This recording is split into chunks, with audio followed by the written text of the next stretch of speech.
In this video, I want to talk about 3 ways that technology has affected our finances. First point that we're going to look at, our actual physical relationship with money. The second thing that we want to look at is that time gap between when you're marketed to and when you purchase an item.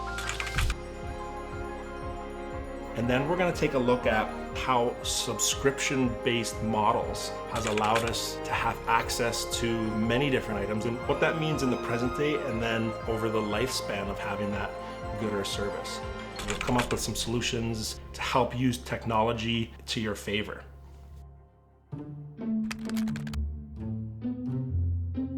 If you think back years ago, we would access money from a bank machine and oftentimes we would be budgeting how much we would need for the week. And as we would pay bills or purchase items, do groceries, whatever it is that you had, we would physically see that cash being taken out of our wallets, out of our purses. There's that tangible aspect of seeing something you have and now that you're giving it away and seeing how it gets smaller and smaller as the week goes on. So these are visual cues that keep you within your spending. With the advancements of technology, now that we have everything by tapping your card, using a credit card, paying by our phones, we very rarely actually touch or hold cash. So that relationship with money has completely changed because there's a very famous quote, out of sight, out of mind, and our focus is more on the products or the service that we want versus the money that it takes to acquire those products and services. So that right there is one way that technology has affected our finances. So there's a time frame between when you're marketed to and when you actually make a purchase for a good or a service. If we go back years ago, we were marketed to, I would say, mainly through TV, radio, magazines, billboards. So if you think about where you were when you were watching TV and you see a commercial that resonates with you and gets you thinking, hey, I want to purchase that item, you'd have to physically get into your car, drive to the store, and sometimes that could take days, weeks, months before you actually did that. So when that initial marketing came in, there's usually an emotional reaction that connects with you, but as more time goes on, it gives you time to think logically, do I really need that service or that good? Fast forward to present day, with the amount of time that we spend in front of computers and with our phones and computers are the same devices that are marketing to you and allowing you to make that purchase. So let's put a visual to what typically happens when we are being marketed to. Emotions and logic are the 2 driving factors behind if and when we purchase a good or service.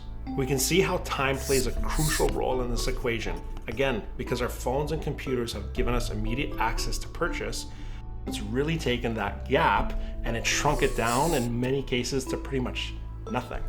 So we're still in that emotional state when we're being marketed to, and all we have to do is click, put your credit card information in, and there you go. You've now purchased that good. So we really want to be disciplined and make sure that we're not making a lot of impulse buys. And there's a couple of solutions that I have at the end of the video where we'll talk about that.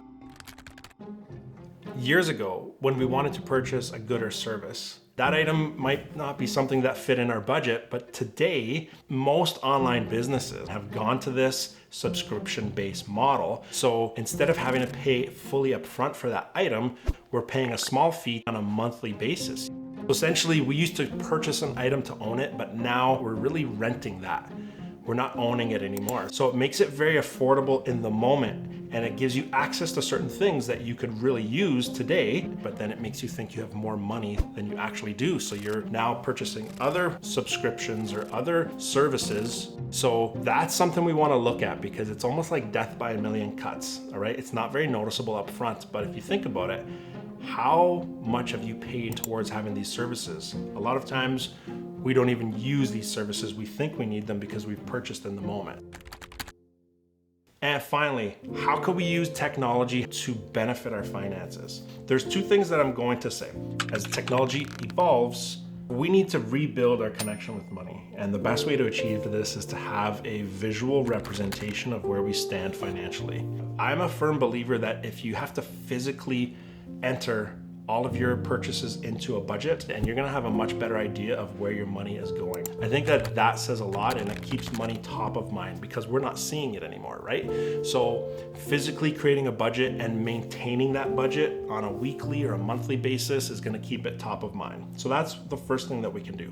The second way that technology can help is by using automations to create a system that will help support our financial goals. So let's talk about, say, the 3 bank account model, okay? Your first bank account should be for the needs, all right? I need to pay my mortgage, I need to pay my bills, I need to put food on the table. So these are all the necessities that can come out of that first bank account.